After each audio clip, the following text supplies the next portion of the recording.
सरिता की शादी एक अच्छे परिवार में हुई है। उसका पति रोहन उसे बहुत प्यार करता है।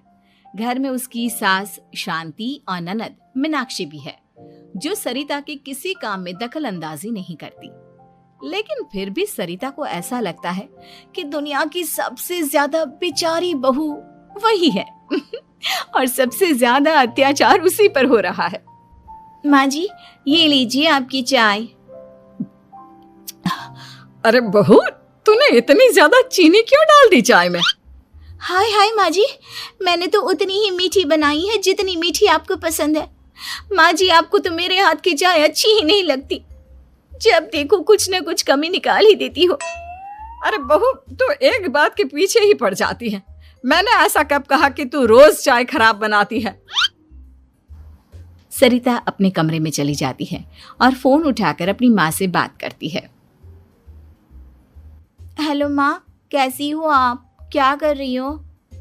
मैं तो ठीक हूँ, पर तू बता, तेरा मूड कैसा है? तेरी आवाज से लग रहा है कि कुछ तो हुआ है तेरे ससुराल में।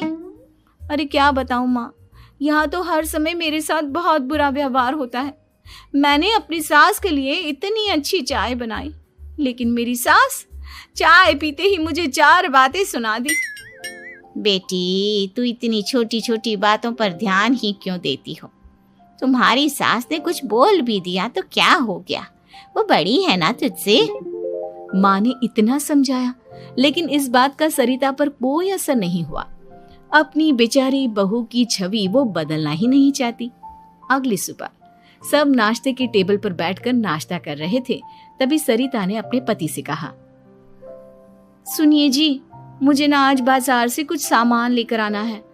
आज आप ऑफिस से आने के बाद मुझे लेकर चलना ना। भाभी, मुझे भी कुछ किताबें खरीदनी है। आप दोनों जा ही रहे हो तो मेरी किताबें भी ले आना। लो, अभी तो बात ही की है बाजार जाने की, तो एक फरमाइश आ गई। माँ जी, आप भी बता दो कुछ, और हाँ, मोहल्ले वालों से भी बोल दो अगर वो कुछ मंगवाना चाहते हो तो। बेचारी मीनाक्षी अपना सा मुंह लेकर रह गई।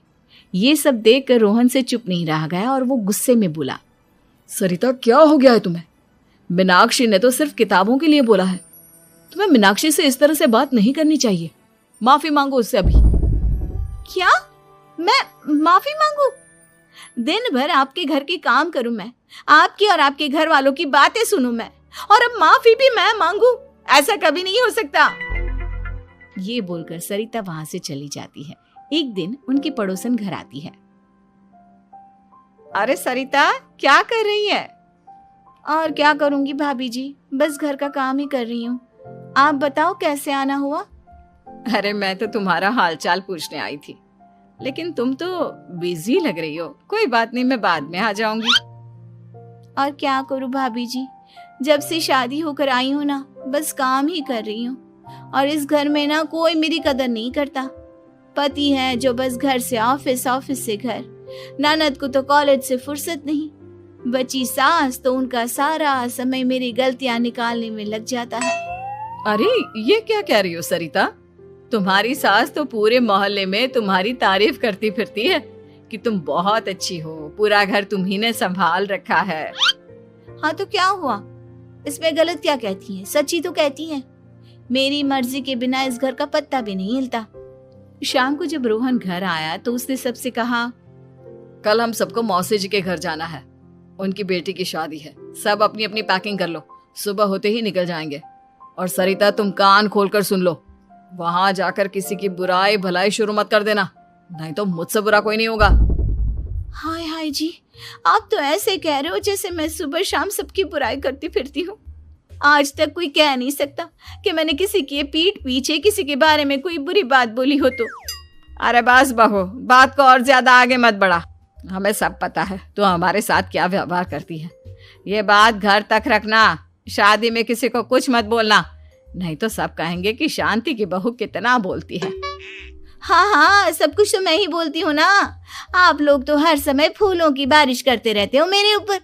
सारी गलती मेरी है जो मैं इस घर में आई। सबका कितना ध्यान रखती हूँ, लेकिन फिर भी मेरी तो आप लोगों की नजर में कोई कदर ही नहीं है। अगली सुबह सब लोग मौसी जी के घर पर चले जाते हैं। वहां पर शादी का माहौल होता है। सब जगह चहल पहल होती है, बहुत सारे मेहमान आए हैं। सरिता को वहां बहुत अच्छा लग रहा है। वो अपने मन में सोचती है, यहाँ कितना अच्छा लग रहा है, कितनी रौनक है। मैं यहाँ किसी से ज्यादा बात नहीं करूंगी। अगर मेरे मुंह से कुछ ऐसा वैसा निकल गया तो रोहन जी तो मुझसे गुस्सा हो जाएंगी। सरिता ये सब सोच ही रही थी कि वहां रोहन की कजिन साक्षी आ गई और सरिता से बोली, आप सरिता भाभी हो ना? जितना आपके बारे में सुना था, आप तो उससे भी ज्यादा सुंदर हो। हाँ वो तो है, मेरी सुंदरता की तारीफ सब करते हैं। मेरे मायके में तो सब यही बोलते हैं कि रोहन जी की किस्मत बहुत अच्छी है जिन्हें मैं मिली। लेकिन आप कौन है? मैंने आपको पहचाना नहीं। मैं रोहन भैया की कजिन हूँ। आपकी शादी पर नहीं आ पाई थी ना, इसलिए आप मुझसे मिली नहीं कभी। शांति मौसी और मीनाक्षी आपकी बहुत तारीफ करते हैं। क्या कहा तुमने? मेरी तारीफ? कभी नहीं। मेरे ससुराल वाले कभी मेरी तारीफ कर ही नहीं सकते। मैं इतनी अच्छी हूँ, मेहनती हूँ, लेकिन उन्हें तो मेरी कदर ही नहीं। सारा दिन घर का काम करती हूँ, फिर भी मेरी सास ना मुझे सुनाती रहती है, और पति भी मेरी सास की साइड लेते हैं। ना कभी बाहर ले जाते हैं, ना कहीं घुमाने। अगर घुमाने के लिए कभी बोल भी देना तो उनकी बहन बीच में आ जाती है। मैं कैसे रह रही हूँ उस घर में, ये मैं ही जानती हूँ। सरिता की ये बातें सुनकर साक्षी को बड़ी हैरानी हुई। अब वो हर किसी के सामने अपनी बढ़ाई और ससुराल वालों की बुराई करने लगी। रोहन और शांति को सरिता पर बहुत गुस्सा आया, लेकिन वो चुप रहे। अगले दिन जब वो अपने घर पर आए, सरिता, तुमने क्यों सबके सामने मेरी इज्जत का तमाशा बनाया? तुमसे बोला था ना कि चुप रहना। अजी ऐसा भी क्या कह दिया मैंने जो इतना भड़क रहे हो? तुम जहां जाती हो अपना रोना शुरू कर देती हो। कभी किसी दूसरे की बात ही नहीं सुनती, बस अपनी कहती रहती हो। तुमने सबके सामने हमारा तमाशा बनाकर रख दिया है। हे भगवान, मुझे अपने पास बुला ले। जिस घर में मेरी कदर ही नहीं, उस घर में मेरा क्या काम? अरे क्या करूंगी मैं यहाँ रहकर? जो भी आता है मुझे सुनाकर चला जाता है। मैं तो किसी से कुछ नहीं कहती। सीधी सादी बहू मिल गई है ना सबको, तो जो जी में आए वो करो। सरिता ने अपने आगे किसी को कुछ बोलने ही नहीं दिया, और उस दिन भी उसने सबके सामने खुद को बेचारी बना ही दिया। अगले दिन मीनाक्षी कॉलेज के लिए लेट हो रही थी, इसलिए वो हर काम जल्दी जल्दी कर रही थी।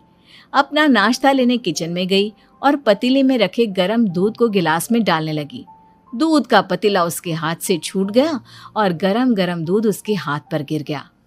ओए माँ, हाय मेरा हाथ, माँ मेरा हाथ जल गया। मीनाक्षी की आवाज सुनकर सरिता दौड़ती हुई आई। ये क्या किया तुमने?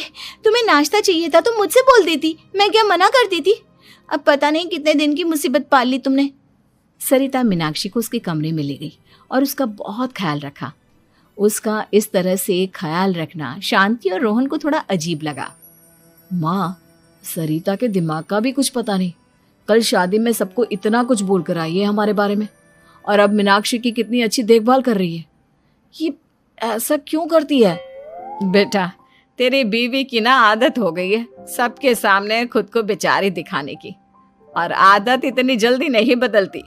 जब ये बोलना शुरू करती है तो रुकने का नाम ही नहीं लेती, इसलिए इसे पता ही नहीं चलता कि ये किसके सामने क्या बोली जा रही है। लेकिन दिल की बहुत अच्छी है। हमें भी अपना दिल बड़ा करके ये जैसी है इसे स्वीकार करना चाहिए।